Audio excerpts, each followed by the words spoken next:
This podcast does not provide medical advice. Please listen to the complete disclosure at the end of the recording. Hello, everyone, and welcome to Everyone Dies, the podcast.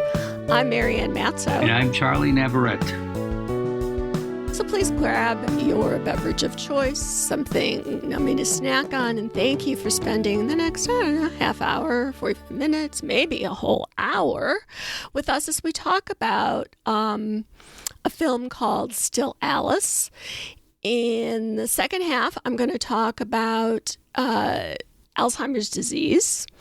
And we're going to actually be starting a series on different types of dementias. And so this first podcast will be about Alzheimer's disease.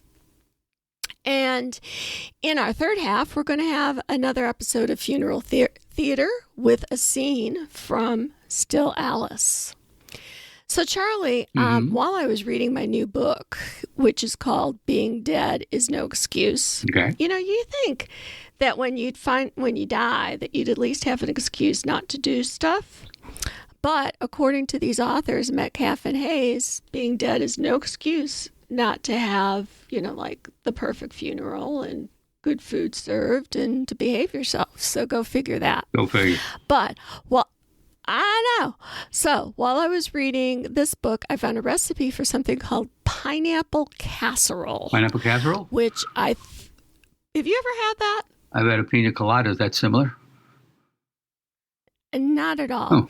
So all right. I thought I would let you try to explain to our listeners what the heck this is. Yes, I look forward to that. When someone dies, we instinctively possess the urge to find that person's loved ones and fill their refrigerators with an absurd amount of food. For some unknown reason, we usually do this with casseroles. Really, really weird casseroles. The result is a very specific type of cuisine that has earned the blunt name funeral food. It takes on different forms in different regional cultures, but in the American South in particular, refrigerators tend to fill up with Jell-O salads and mayonnaise-based casseroles. Casserole is typically made of canned pineapple chunks coated in sugar and flour, and then baked with a topping made of crumbled Ritz crackers, melted butter, and often grated cheddar cheese. Mixed together and baked. Now, does that sound good to you? I like cheddar cheese. I like Ritz crackers and butter. I like Ritz crackers and peanut butter. But wait a minute, butter? Just butter? You put butter on Ritz crackers? Ooh, that's like butter and butter. Yeah, now, it's good. Just like cold butter, or do you then melt it? No, just it's like cold. Regular butter. The other thing I really like in the summer when my tomatoes come in, is a tube of Ritz crackers, and then you put a squirt of Miracle Whip on top of that, a piece of American cheese, and a slice of tomato from the garden. Does that sound like a northern girl or what? Or what? I'm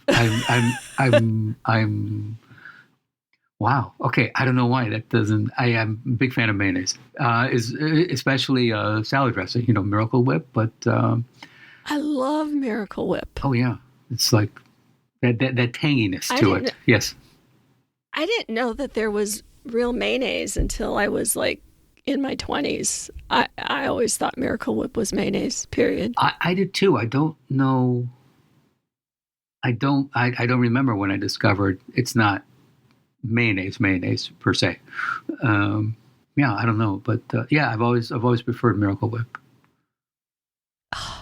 But man, with a fresh tomato, and especially if you get the tomato where it's still warm from the garden,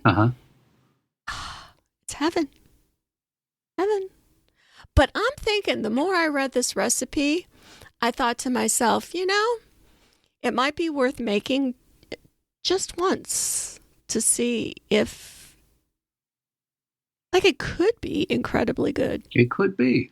And with that, to find out, for Marianne, for you and for our listeners, please go to everyonedies.org for the recipe. That's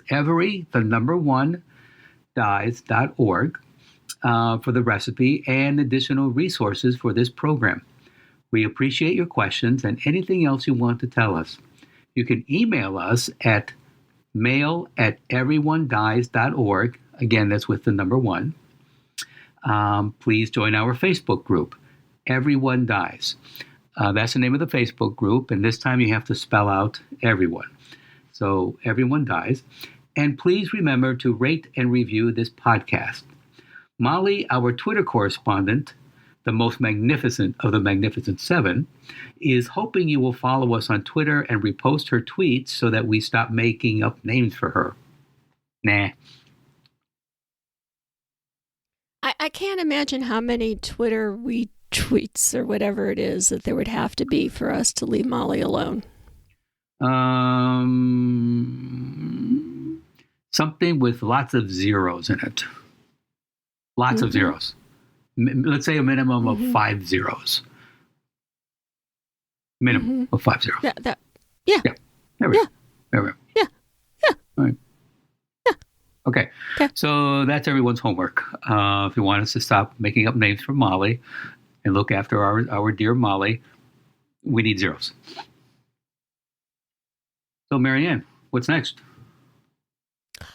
Oh, well, you know what? I thought that I would kind of start doing a series about dementia because the dementias are a series of diseases that there's no cure for. People are not going to recover and kind of go back to where they were. So, there's, often you'll hear them talked about as, the slow death, and that the effect on the family it's greater on the family than it is on the person who's going through it themselves. So I thought we could start, a series of that. Would you be interested in that, Charles? I would. My mother died at actually just last year at age 91, but her body was, it gave out. But toward the end, it wasn't extreme dementia, but there were several episodes of that, and I was just glad that she went peacefully. There wasn't anything extreme. It wasn't like an extreme case of dementia. Yes. So I can see that. So our brains are just phenomenal things, and some of the data are that there can be physiological changes, meaning actual changes in our brains 20 years before the symptoms are even seen.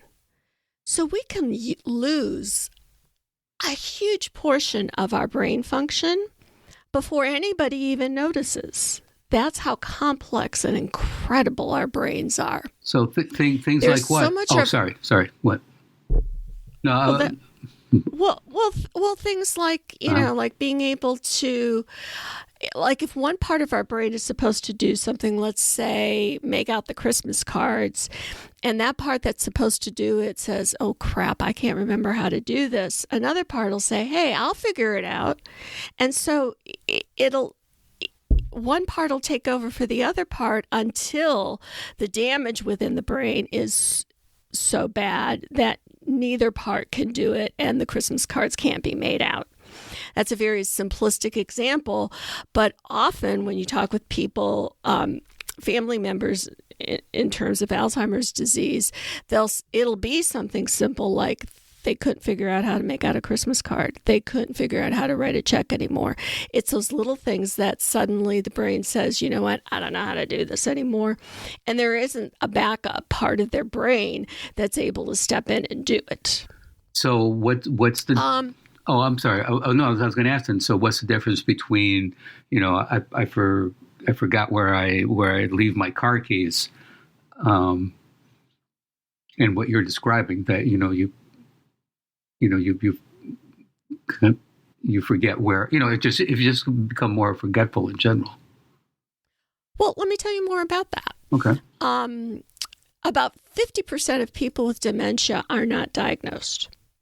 Oh. Now, some of that has to do with, like, let's say they're in a relationship and I've seen this particularly where women compensate for the men. It's like, oh, here's your keys.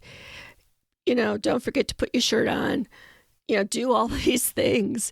And the woman is, and, not to say that the men don't do this too, but I've seen it in particular with women, will compensate and will kind of be another part of the person's brain so that you don't ever see that he is having these kinds of cognitive deficits. And it's not until the woman's not in the room or perhaps she dies that people say, holy smoke, how did he ever get along? Well, he got along because somebody else was doing it for him. So dementia is a symptom, and it can be a part of any disease that results in debilitative cognitive decline, decreased independence in activities of daily living, things like being able to take a shower, shampoo, get dressed, make a meal, feed yourself, and you also can see behavioral changes. Now, of the dementias, Alzheimer's is the most common, but many other diseases include dementia, which we're going to talk about over the next few weeks because they're different. They have parts that are the same, but they're different diseases. The current statistic is that 5 million people live with Alzheimer's disease, and it's projected to reach 7 million people by 2025. And those numbers, in terms of going up to 7 million, is because the boomers are getting old. Right. And as always, whenever the boomers come along, we affect everything. And, we've had pretty healthy lifestyles. And so way back, people didn't get Alzheimer's disease, we didn't think, because we didn't know why, but they didn't, it's just, it's a new disease. It's not a new disease. What is new is longevity. So in my father's family, he was the youngest of 6 relatives, 6 brothers and sisters. They were all morbidly obese. They all died in their early 50s. Wow. Nobody lived long enough to get Alzheimer's disease, except one uncle, Uncle Nick. Uncle Nick survived into his 70s, and Uncle Nick developed Alzheimer's disease. So it's not a matter of, look at this new disease that we found. It was actually found by Alzheimer in 1906 or something. It's not a new disease. It's a new problem for us because of longevity. Okay. So it's a brain disorder that causes problems with memory, thinking, and behavior. Now, they can do some lab tests. They can do some imaging, looking at how the brain works. And, if you look at older people's brains, there's going to be brain changes without problems with memory, thinking, or behavior, just because our brains physiologically change as we get older. But what they have found, and the only really definitive way to diagnose Alzheimer's, is through a brain biopsy. And we don't do brain biopsies on people who are alive. So you only would know for sure that it's Alzheimer's or Lewy body dementia or some other kind of dementia is with a brain biopsy. So what you see in that brain biopsy, though, are this tangle of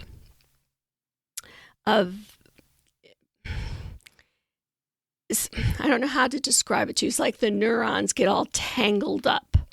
And so instead of the pathways being clear to move the information and to keep those memory pathways open, excuse me, I have to clear my throat. They're tangled. And I'll talk a little bit more about that in a minute. Treatments can help manage the condition, okay? But there is no cure. We don't have a cure for this disease. So if you're diagnosed with this, what you're facing is that there will be a gradual decline in your ability to take care of yourself, to remember, that kind of thing. How long that happens, how long that takes to happen, a lot depends on the age at which you are when you're actually diagnosed. So that change in your memory and your thinking and your behavior, those changes can last over several years, or it could be over a lifetime. I mean, you can be like, oh, this isn't moving very fast, this isn't changing very fast, because it's different in different people. So Alzheimer's is associated with genetic, lifestyle, and environmental factors that affect the brain cells over time. At the initial stage of the disease, forgetfulness and mild confusion is seen. Now, we forget things, Charlie. We do.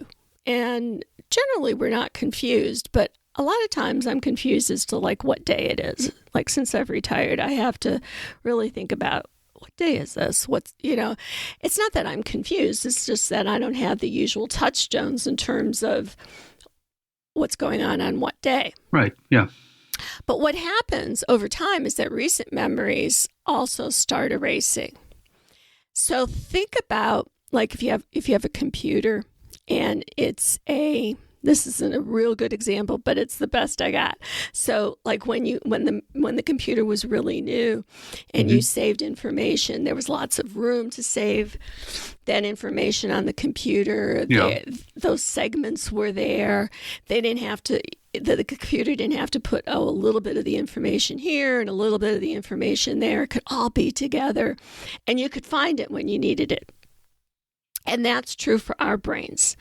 You and I, we're great about what happened when we were 20. Mm-hmm. But, what exactly happened yesterday? Let me think about it.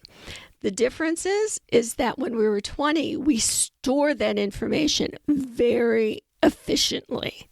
We took it, we put it on the node. We had a way in our heads to be able to go back there and find it. We give us any tune or commercial, man, we can pull that up and sing that out for you. Please don't ask me what I ate yesterday because I didn't save it in a way where I could find it again. It wasn't that important to me, and so I didn't save it efficiently. So you want to say something? So is there, and I'm sorry, maybe you already said it and I didn't pick up on it, to save things or maybe you already forgot it. It's possible. Is that so? Is there a way to improve the efficiency, to improve memory? For things that are happening now. Well, there are ways to improve efficiency and memory if you don't have a disease. So, like if let's say you don't have Alzheimer's and you say, I want to make sure that I remember things. Mm-hmm. Well, there's ways that you can get an appointment book and actually write in it and make lists and actually check them off. There's a lot of ways to improve your memory. Okay.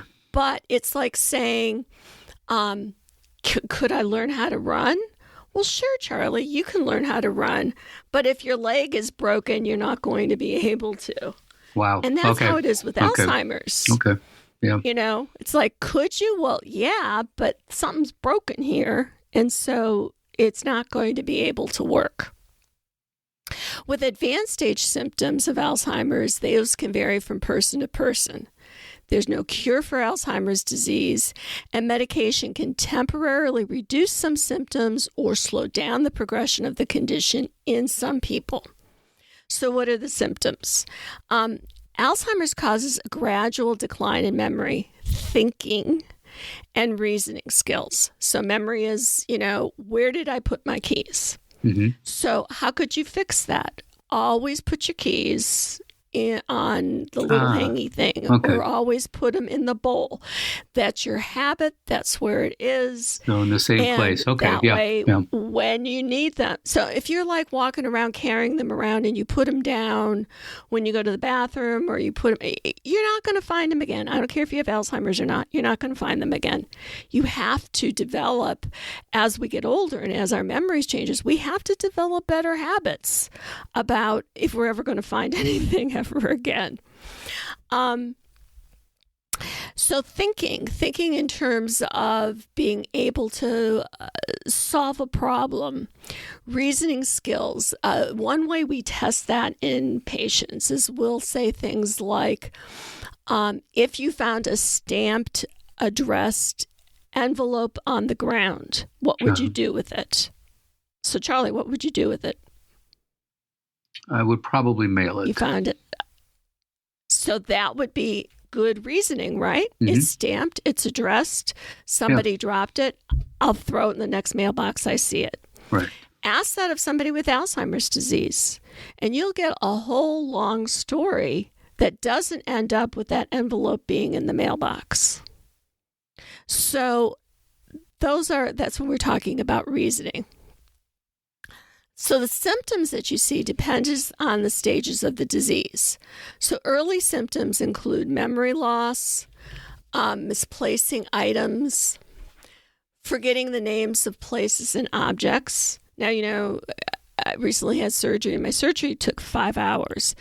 Ever since then, I have trouble coming up with the names of things. So I act them out. Oh.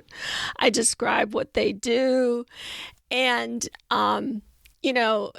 part of me says, oh, this is sudden onset Alzheimer's disease. And the other part of me, the part that went to school and, is a nurse, says, this is from a long surgery time and it'll get better. And in fact, it is getting better. Yeah. But in the meantime, I forget the names of things. And sometimes you'll even hear me when we're talking on the podcast, be like, oh, darn, that's there somewhere. Give me enough time, I'll come up with it. People will repeat themselves regularly, such as asking the same question several times. Now, I'll do that too. I'll say to David, hey, did I already ask you about such and such? And he might say, yes, and here's the answer. Or he might say, no, you didn't. Because sometimes I'm thinking about it. Right. And he's not around for me to have asked him. So in my head, I really don't remember. Did I actually ask him or did I just think about it?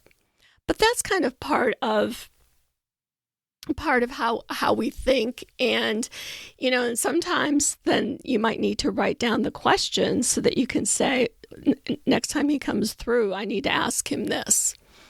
Also becoming less flexible and more hesitant to try new things. That's early stage Alzheimer's because, Charlie, like for us, it's like, we can manage the world. We've been all over the world. We can go into new situations and figure them out. But if you have a dementing illness like Alzheimer's disease, you go into this situation and you're like, I've never been to this restaurant before. I don't know how they do things here. I can't manage this, and this makes me really anxious. Another thing that is, I think, really, really telling is loss of sense of humor. If somebody's not able to pick up what's funny, because that's a very subtle kind of thing. It takes abstract thinking and abstract reasoning to be able to say, oh, I get that joke. But if you tell somebody a joke and they look at you like, unless they're one of those people who never get a joke. Who never get a they're joke, not suddenly going to, in old age, say, I get it now. So kind of a laundry list of other things. Can't recall recent new learning. Can't create new memories. Have trouble recognizing familiar faces or objects. Repeat the same questions. Forget dates. Misplace items. Finding the right word. Impaired judgment and decision making. And I started facilitating Alzheimer's support groups back in, I was in my early 20s. I was not that long out of nursing school. And all the way through, you hear family members say, well, but shouldn't I do this and shouldn't I do that? It's like, sister, they don't know. If you decide you're going to do something, you're doing it because it's what you want to do. Like when they look at you and they say, oh, are you my sister? And your heart breaks because you're their daughter and they don't remember anymore. Right. It's not about them. they love you, and if their brain could pull that out as to who you are, they would pull it out. But you can be anybody with people with Alzheimer's. I always had nursing students on the Alzheimer's unit when I was teaching, and I would work with students. Like I had this one lady who was a nun, in the nursing home on the Alzheimer's unit. And she'd come up to me and she'd lean really close and she'd say, "Don't tell the others, but you're my favorite." And I'd lean close to her and I'd say, "Sister, you're my favorite too." And she would do that to all the nurses, It's like, it doesn't matter. I can be her favorite and somebody else can be her favorite. Right. And if she thinks that you're her sister, then be her sister. It's, in these cases, it's not about you. Yes, we'll talk about missing your mom or missing your dad and the losses that you go through. But you see, so many people put a lot of energy into saying, well, how do I get her to remember me? You can't. Right. You can't. Right. And I'm sorry, but you can't. And so love her the way that she can let you love her, and let her love you the way that she can. And if that's because you're her sister or you're her mom, that's okay. Yeah. It's about the love. It's not about, oh, does she know this or does she know that? So when you talk about middle stage symptoms, these include increasing confusion and disorientation, sort of obsessive, repetitive, or impulsive behavior. I had a patient in one of my support groups. She said, my husband goes outside with a fly swatter and hits flies. And it's like, so if you think about repetitive, obsessive behavior, killing flies outside would probably count. Okay, sure. But it kept him busy. He was safe. He had an activity he enjoyed. Mm-hmm. Does it make sense? No. Did it need to? No. Right. It just really didn't. Delusions, believing things that aren't true. Big issues in support group. Go over to see mom. Someone took my coffee again. Somebody broke into the house and took my coffee again. And you're like, good Lord, Mom, it's right up here in the cupboard. No, it's not. And you open it up. Okay, it's not there. So what happened is that Mom moved the coffee, either to be safe or to make herself a cup of coffee, and put it back God knows where. Now, I don't know if you've done this try. I've done this a billion times where I've like, okay, I'm putting this somewhere where I can remember it. And a year will go by and I'll say, now, what the heck is that doing there? Because I've been looking for it for a year. I put it someplace safe. My mother used to do that with like candy. Be like, Mom, like she'd hide the candy from us kids and be like, can we have this? And she's like, I got to figure out where I hid it. Yeah. So so don't fight about it. It's coffee, for God's sake. Buy her some more, or get her pods for your Keurig, or figure something else out. Another thing is like mirrors, because people with Alzheimer's will look in the mirror and they'll say, who is that old person?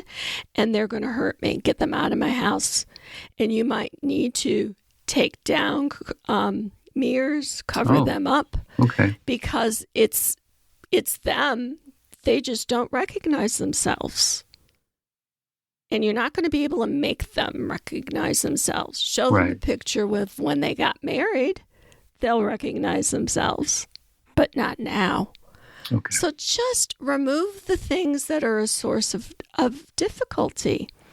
If you're, like one of those kind of people who feel like I got to control the situation, you're kind of in trouble because you can't control the situation. Right.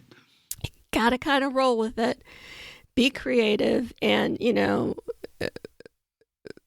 find other ways. I remember a patient on the Alzheimer's unit who would desperately want to get off the unit, wanted to get through the door. And I'd stand there and I'd say, where are you going?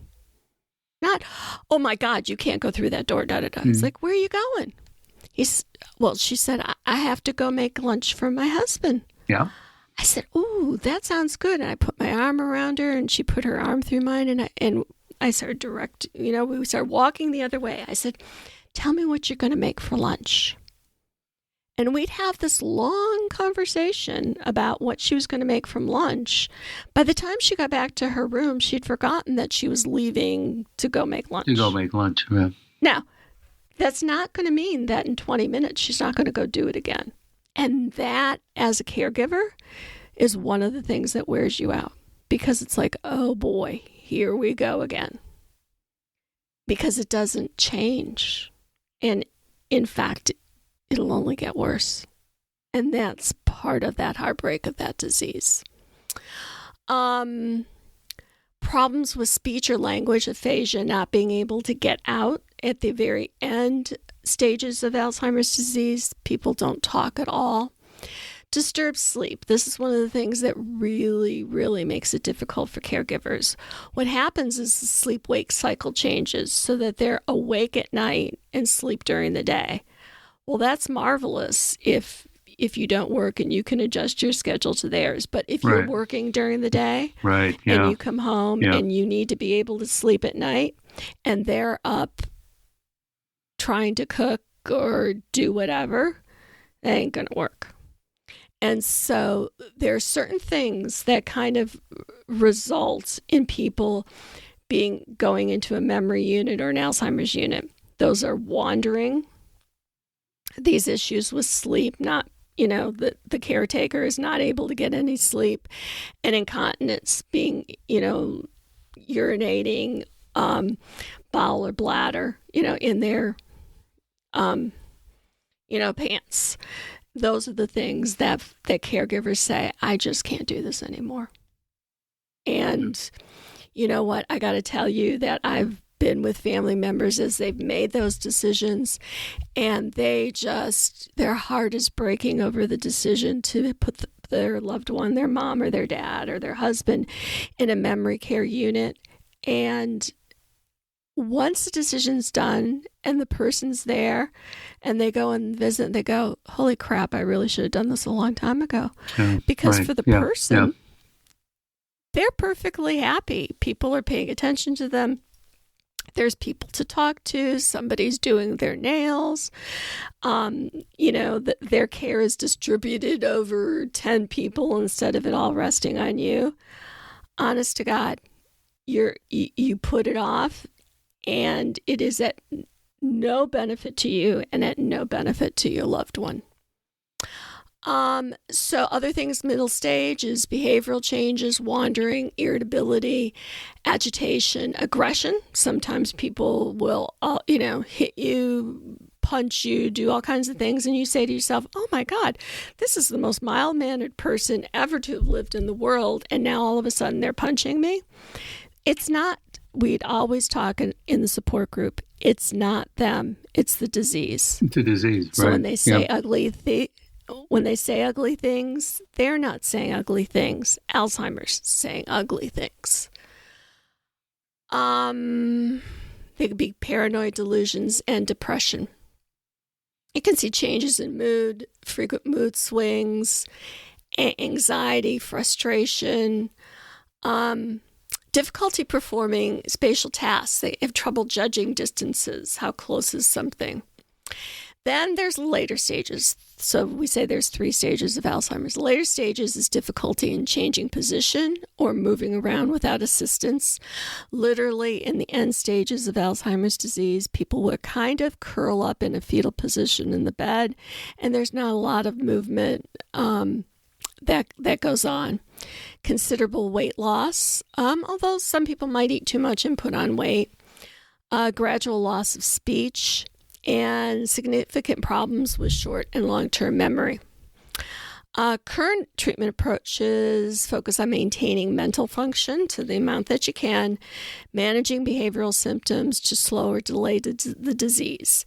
There are a few drugs, they're called ACE inhibitors or cholinesterase inhibitors, that compensate for the death of the cholinergic neurons. And what they do is they offer kind of to treat the symptoms, so symptomatic relief, by interfering with the breakdown of the ACH turnover and leaving more of the ACH in the system to help increase the brain's circulatory supply and make the areas at the synapses, which is where those nerves cross each other, make them kind of work more efficiently. Those are only used in mild to moderate Alzheimer's disease. There's really nothing for end stages.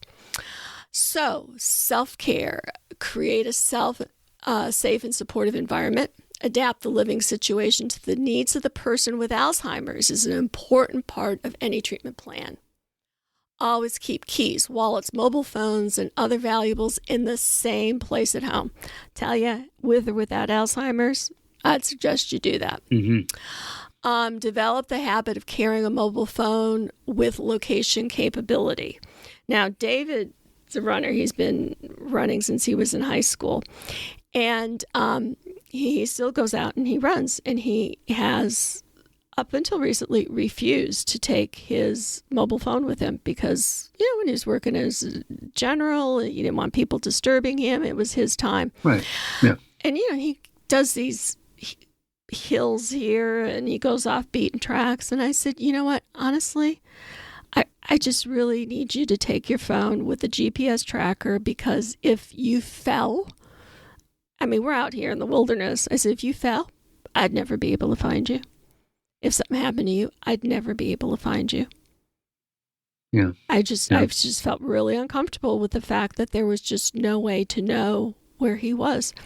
So he got himself a little fanny pack and he carries his phone now, not because he wants to, but because it just really made me nervous that, you never know what's buzzards right. or whoever was going to be eating his body before I could save That's a pleasant image. Okay. I'm from Detroit. We go right down to the basic stuff.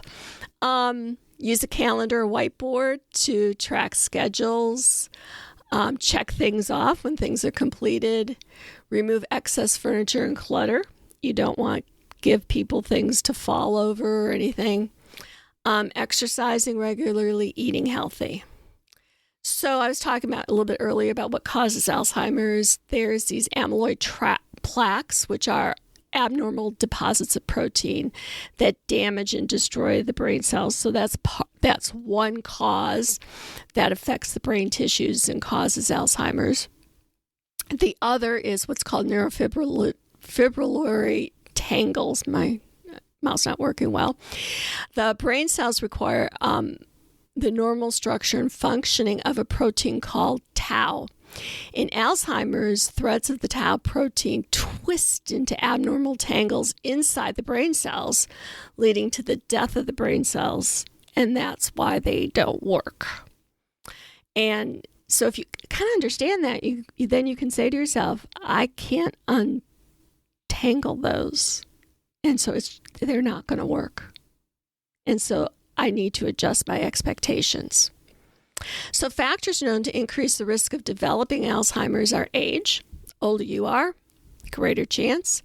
Family history and genetics. And we're going to talk about some that, the younger you are. There's the younger you are when you get Alzheimer's or dementia. Yeah. Those are more likely to be genetic related.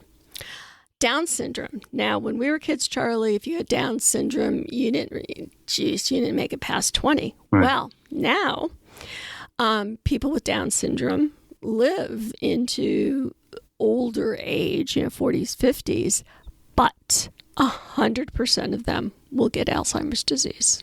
Wow. Okay. So Down syndrome. Another factor is head injuries, past head trauma, and people who've had mild cognitive impairment could be a risk factor for for Alzheimer's itself. So you have questions about Alzheimer's that I can answer for you? Um, can can someone die from? No, it's Yes. yeah, die from Alzheimer's. But how? How does one die from Alzheimer's? Well, because you get to stage 3. Mm-hmm. Yeah. And you can't swallow anymore. You're not up and moving anymore. So how would you die? And then when you say you can't swallow anymore, how is it possible to lose the ability to swallow? I mean, related to Alzheimer's. Because it's a neurological function, and you lose your neurological abilities. So you would get pneumonia. That would be one way that you would die.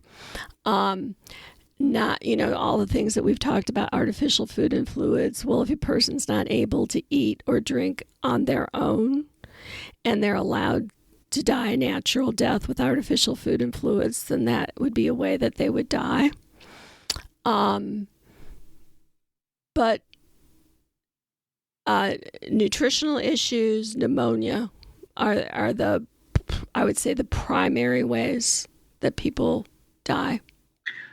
And with that, we often talk about advanced care directives. If it's something like that, if it turns out eventually someone with Alzheimer's can only, like you said, can't swallow or can't take food on their own, can something like that be addressed in a healthcare proxy that if I reach this point and I can't feed myself or I can't, that somebody doesn't want to be. That's true. That's true for anybody. You could have that in your healthcare proxy right now. You don't know if Alzheimer's is coming your way. Right. So you can put that in your healthcare proxy. That's sort of the whole point, right? Mm-hmm. Is that if you don't want artificial food and fluids and you have a disease that there's no hope of meaningful recovery, well, you can write that right now. Okay. Yeah. So in our resources page, we gave you a list of 5 unforgettable films about dementia that you should think about watching. They are Glenn Campbell, I'll Be Me, a film called Still Alice, a film called Robot and Frank. Have you seen that? I did. Frank Langella is great in it. Frank Langella is great, period. But yes. Yeah. Yeah. Another one called Alive Inside, and one called Memories of Tomorrow.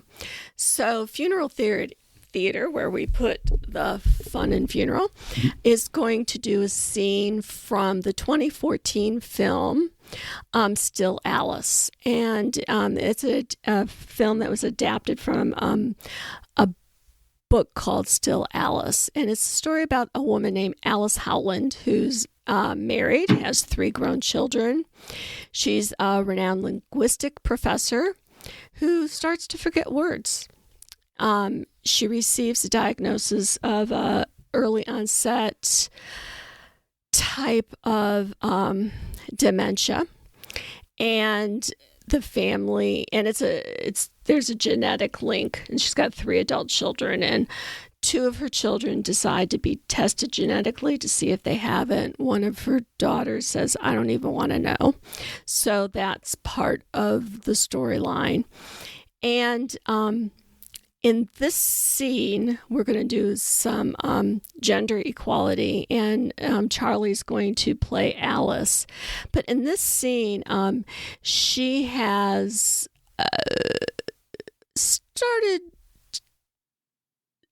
started down pretty heavily down the road in terms of getting lost, difficulty with words and that kind of thing, but still well enough to communicate.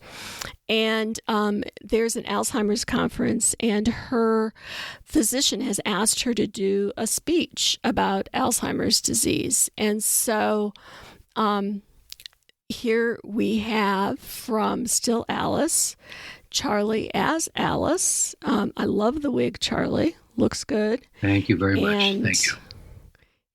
And this is actually a monologue because she's doing a talk at this conference. Charles? Good morning. It's an honor to be here. The poet Elizabeth Bishop once wrote, "The art of losing isn't hard to master. So many things seem filled with the intent to be lost that their loss is no disaster." Now, I'm not a poet. I am a person living with early onset Alzheimer's, and as that person, I find myself learning the art of losing every day. Losing my bearings, losing objects, losing sleep, but mostly losing memories. All my life, I've accumulated memories. They've become, in a way, my most precious possessions.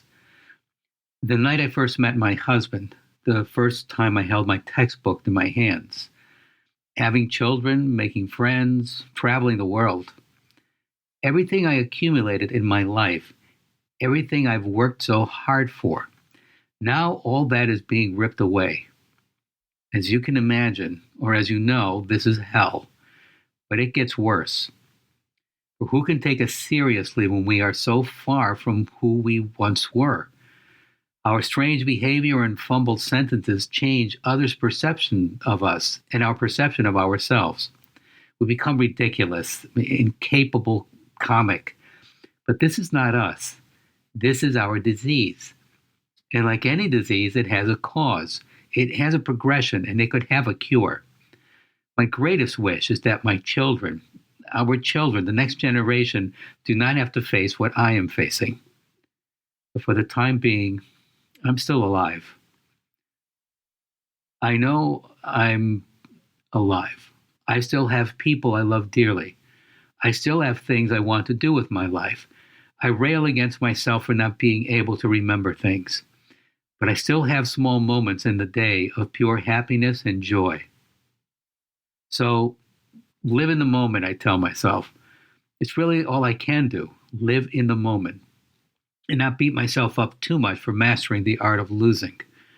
One thing I will try to hold on to, though, is the memory of speaking here today. It will go. I know it will. It may be gone tomorrow, but it means so much to be talking here, like my old ambitious self who was so fascinated by communication. Thank you for this opportunity. It means the world to me.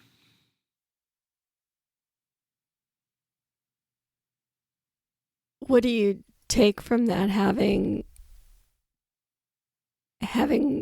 thought about this monologue?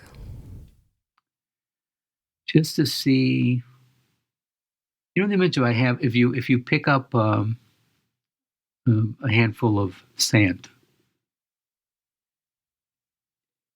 there are always grains that fall out. And even if you have your hand, your fingers all smashed together, still pieces are going to fall out. And you can't control those pieces falling out. And if you move a little, well, more grains fall out. And you can't just sit there. At some point, you have to get up and, walk to the bathroom. So in that movement, more pieces fall out, more grains fall out, until eventually just living your life, you will still have pieces of grains of that sand in your hand, but it will diminish so much that it's just not. Well, it's not what it was. You've lost so much, and there's no way to get those grains back. That. Mm. And I guess there's then that value of, to use your analogy, put those grains of sand, in a picture book or in some way that you can, even though some have dropped, is that if you can in some way go back and look at them and right in a picture book and refuel that memory. Yeah, and when I think, even if I then put what grains remain in my hand into a jar, say, or I can look at it whenever I want, it's not in my hand anymore. Mhm. I can't touch it. It doesn't affect me. I can't, manipulate it. I can't feel it. I don't have the texture of that in my hand. It's in a jar now. Mhm. So it continues to be removed. So, It's a tough disease. yeah. So, everyone, thank you for listening. Please stay tuned for future episodes of Everyone Dies.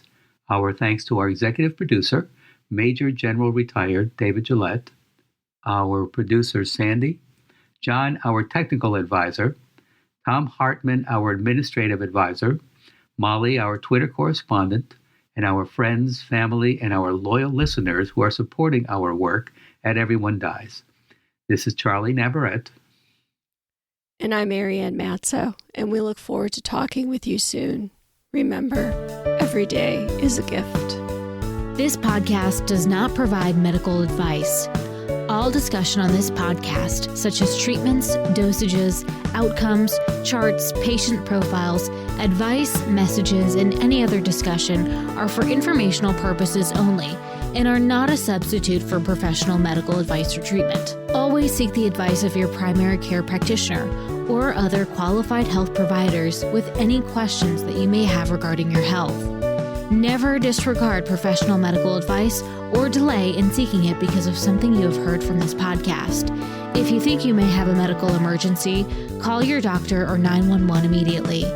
Everyone Dies does not recommend or endorse any specific tests, practitioners, products, procedures, opinions, or other information that may be mentioned in this podcast. Reliance on any information provided in this podcast by persons appearing on this podcast at the invitation of Everyone Dies or by other members is solely at your own risk.